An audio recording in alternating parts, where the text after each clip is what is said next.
Hello, everyone, and thank you for joining me. Today, I'd like to talk with you about Trump accounts.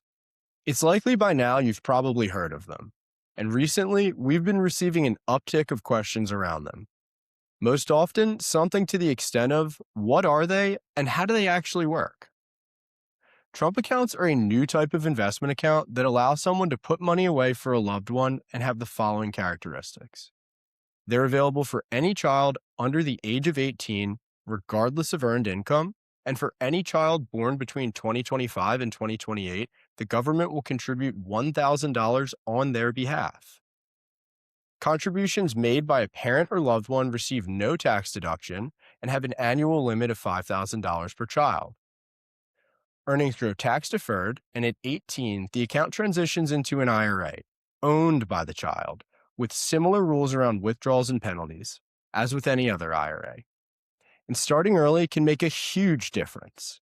If a family with a child born during 2025 to 2028 takes $1,000 from the government and then puts away $5,000 annually until the child turns 18, with a 7% rate of return, the $91,000 of contributions made will have grown to around $185,000 by the time they turn 18 and the account turns into an IRA.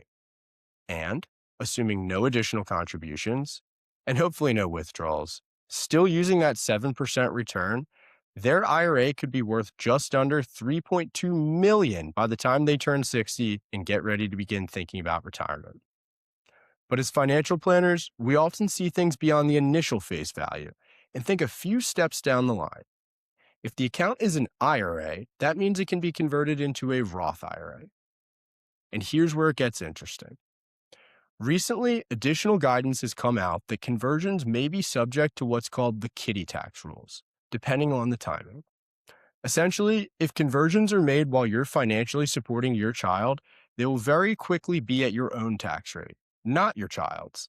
And with the compound growth we talked about earlier, without careful planning down the line, that could mean a lot in taxes. So with this wrinkle, does it mean you shouldn't plan to convert to Roth? As usual, it depends. And since these accounts are just getting started, there are many years until that decision needs to be made. But what shouldn't get delayed is the conversation around where this fits into your family's savings plan. And questions like the following should begin now. What are my family's goals for saving for children? What types of accounts meet those goals? Are we comfortable with our child owning the accounts when they turn 18?